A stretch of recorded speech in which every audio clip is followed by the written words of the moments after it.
Je m'étais dit, tu manques de contenu pour ton prochain livre. Tu vas te contenter d'un journal en vers d'une année dans la vie de la Terre. Un champ de circonstances fondé sur le défilement infini du téléprompteur. Le sous-texte lumineux de l'esprit du temps qu'il fait. Rien de compliqué, je m'étais dit. Mais là, comme disait mon ami Simon en regardant geler la photo d'un nouveau-né, c'est un événement, un vrai, mais oui, c'est la rencontre entre le sujet et le contexte. Et le contexte invite la population mondiale à écrire dans les fenêtres du salon que ça va bien aller avec le dessin du spectre continu de la lumière quand elle brille pendant la pluie. C'est la quarantaine depuis hier matin à Saint-Philémon, imaginez-vous, dans un grand pays absent de la moitié des cartes de la province, dans une boule à neige qui signerait que personne n'avait viré à l'envers depuis toujours. Étrange comme la vie continue toute seule, même quand le cœur est arrêté, même quand on a perdu la notion éphémère du jour qu'on est. Je lisais un roman et aux trois quarts, une parenthèse s'est ouverte et qui s'étire et on ne saura pas. La fin de l'histoire, la première page d'avant-hier, ont-elles seulement existé pour vrai? Dans les films apocalyptiques, on voit jamais les grandes heures à tuer. C'est une école de temps libre. Au début, ça allait, mais là, je commence à plier, je perds le pas de la vie réelle, je bourrasse. Je suis sans doute un mauvais Dieu pour mon foie, je mets des X pour me retrouver au même point chaque jour, ménage, dehors, couche, bonheur, appelle un ami, lire, des ordres doux pour mon salut. Ne sais pas ce que tu dois faire encore un peu, mais termine le jour d'hier, mais commence avec la pensée heureuse de commencer, étirement, patience, n'oublie pas aussi de déboucher les couloirs et petits terriers ensoleillés de l'amour. Et pense au calme des locaux abandonnés trop vite, pense à l'avenir le matin, pas le soir. L'avenir, c'est un père et une mère, c'est ce qui en nous ne veut pas être un poids pour les bêtes libres, le bois, les eaux, tout. Tout ce que le dernier des grands singes a repoussé se referme sur lui et lui rentre dedans et le colonise, et c'est épeurant l'infravie, les êtres de l'infimité, leur façon de gérer l'arrière-monde et nos poumons à partir de l'invisible qui nous fait, nous pense. Depuis 2 siècles, 2 préhistoires, 2 galaxies, Dieu. Plus leur milieu est hostile et plus les organismes s'entraident à ce qu'on dit. C'est vrai pour les rats, pour les humains, je sais pas. On verra, mais l'envahisseur nous rend fous comme un corps qui ne sert à rien, comme le téléjournal à la distance rend fou et conscient. Paraît que les Américains se préparent en silence à chanter sur leur balcon. Paraît que l'Italie a reçu des masques de la Chine accompagnée d'une ligne d'un vieux poème romain. Nous sommes les vagues du même océan. On a découvert ensuite que le Japon avait envoyé du matériel en Chine avec un vieux poème chinois. Nous avons chacun nos rivières et nos montagnes, mais nous partageons le même soleil et la même lune et le ciel. L'histoire est inventée probablement, mais je la ressens vraie. Sa possibilité, je la ressens, comme si c'était toi qui me la racontais aux terres. Tu peux m'expliquer, mon œil gauche coule sans arrêt depuis ce matin. Un œil. Ta pandémie, c'est une idée tordue. La seule façon de nous relier peut-être nous garder loin les uns des autres, à réfléchir dans nos chambres, dans une synchronisation de pensée que les arbres doivent bien connaître enfin vaguement ensemble en même temps, vaguement terriens, avec les mains propres et la tête trouble. Bernard rêve d'une pénétration forcée dans la salle de nouvelles. Des feuilles de chou en guise de masque dans la bande de Gaza. Les anti-masques obligés de creuser des tombes en Indonésie, 28 virus inconnus dans un glacier de l'Himalaya. Les autorités étonnées par la présence de nazis hippies. Les pandémies nettoient la terre tous les 100 ans. La boîte de céréales ne se lavera pas toute seule. L'énumération continue vers les limites de l'esprit humain, là où les enfants enlevés sont miraculeusement endormis dans leur lit. Vers le fin mot, la barrière du vrai. La conspiration du vide et des gens comme nous qui la documentent, c'est écrit dans les brevets rejetés, les partitions originales dans la saleté des voitures fantômes. Tous les détails parlent la même langue. Qui sait si dans l'ombre on n'attend pas une seconde d'insouciance, une porte fermée pour amplifier le silence et s'injecter en nous, nous connecter à l'ordinateur central, nous dissoudre. C'est la peur de n'être rien qui détruit tout, moi je pense. Tous mes paragraphes m'entraînent vers le fond, vers le plus bref bond de vie. Les écrire m'étourdit et me laisse attendrir à feu doux dans les hautes herbes. Il y a simplement des choses qu'il faut encercler pour les faire apparaître, tout ce qui contient de la noirceur, les trous à merveille et les bouches à nourrir de l'esprit. Tout ce qu'on adore, même la planète rapetisse et nous coince au cœur et nous le remplit, comme l'étau quotidien qu'on sait, ou une étreinte. Je fais appel au Dieu Maya des bras ouverts. Le temps est venu de la conscience exponentielle. Je touche la milliarde en te touchant toi.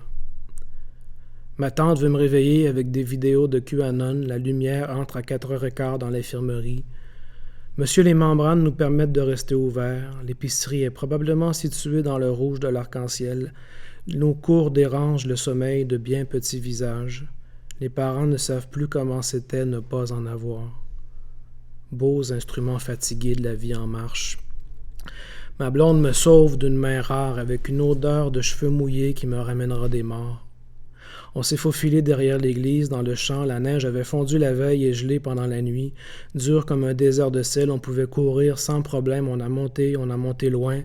Nos pas crunchaient dans la cuve atmosphérique, loin dans le blanc qui nous aveuglait de nulle part, sans repère à l'horizon pour indiquer qu'on ne marchait pas sur une exoplanète. On s'est laissé revenir en traîneau, nos mains de chaque côté pour nous diriger dans l'espace, nos mains brûlaient. On avait l'air heureux, on l'était, enfin presque, à la même vitesse, à la vitesse immobile que va le monde, vu par le grand instant qui n'oublie rien. Mais j'ai encore du mal à dire merci, jamais assez, jamais. Le monde. Personne ne peut voir ça pour la première fois. De toute façon, il n'y a jamais eu de deuxième ou de centième fois, juste une fois et une autre, juste une fois qui s'approche de plus en plus. À la fin, la première fois est là, dans le futur. Mais le futur est ici. J'imagine que tout le monde l'a senti aussi. Vers 7-8 heures un soir, le futur a commencé. Personne ne sait combien de tours on va durer, mais la courbe du temps va défoncer le plafond dans 10 ans, dans 50 ans, c'est là, c'est maintenant. Vers 7-8 heures, moi je cherchais une écharpe dans un petit auriculaire. Mon garçon la voyait. Pas question d'aller dormir avant de l'enlever. Elle faisait affreusement mal et je ne la trouvais pas, comprenez-vous. Il ne voulait plus rien prendre dans ses mains. Il rêvait d'un monde pur et sans toucher. Le regard abandonné la nuit dans une grande surface, éclairée du rouge lointain de la sortie. Des électroménagers, me semble. Et j'ai vu la nuit. C'est une chose que je n'ai pas expérimentée. C'est mon territoire sous les eaux, la peur que quelqu'un sorte du frigidaire, un voyage de quelques mètres au pays de la fermeture de toute chose. Il finira bien par oublier pourquoi il a mal et s'endormir, ce qu'on appelle grandir. Mais un jour c'est insubmersible, c'est trop, un jour s'en vient dans les vieilles peaux de la pensée, un jour qui se lève et aussi qui nous lève. Un jour qui n'est pas le contraire de la nuit, mais la nuit éclairée. Le soleil même aura quelque chose d'illégal, il arrivera de partout pour nous boire, nous passer dans les micro-sillons. Et nous serons encore un peu gris et fripés, et nous mettrons du temps à sortir, nous mettrons du temps à découvrir la porte de la maison. Heureusement, dehors a un plancher aussi. Dehors nous pouffe au visage, dehors est un dossier mystère, nos corps sont les appareils sans fil du dehors. J'ai longtemps cherché une dépendance qui libère, on va être tout le temps là-dessus. Terrifique adjectif, se dit de la terre et de ses habitants quand ils finissent par se rencontrer. Tout notre avenir et notre joie dépendent de notre capacité à faire passer le décor à l'avant-plan et nous derrière. C'est simple, je suis pour les saisons et contre la violence, le colonialisme, le Boxing Day, la pollution pour l'amour. C'est imprévisible et profond, à mort mon affaire, un poète québécois à l'apogée du capitalisme. Mais le monde appartient à ceux qui ne l'aiment pas, a dit Peuchemar. Mais le manque d'amour tue, mais l'amour aussi et les saisons, je suis contre. Et j'échoue. Je cherche ma vraie famille dans mon ordinateur. L'autre soir à Fox News, à la noix a rendu la vie à un pinson. Simone Veil parlait du retour de la paysannerie de l'éveil. Un Caesar warning dans les vidéos des romantiques allemands. La nature est cette communauté merveilleuse où nous introduit notre corps, disait l'un d'eux. Tout vient du même vide hanté. Tout est compatible. Or, j'ai manqué le début, j'arrive en retard dans la manufacture du vivant. Tout le monde sait déjà quoi faire. Je n'ai pas vraiment d'organisme où grandir, moi.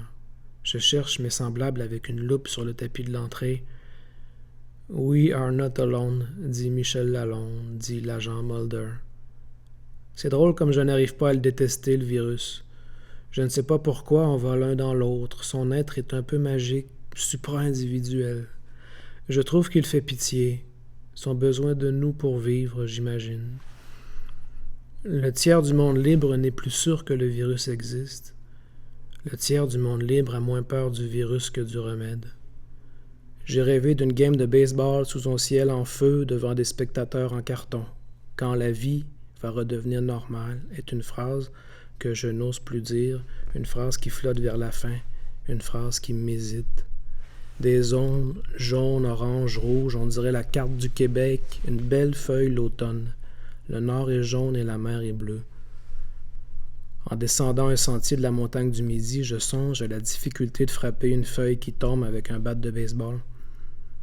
Il y a sans doute un enseignement zen là-dedans, mais j'ai pas de maître zen avec moi. Le maître zen est le ciel blanc derrière la feuille qui tombe et moi le bat de baseball.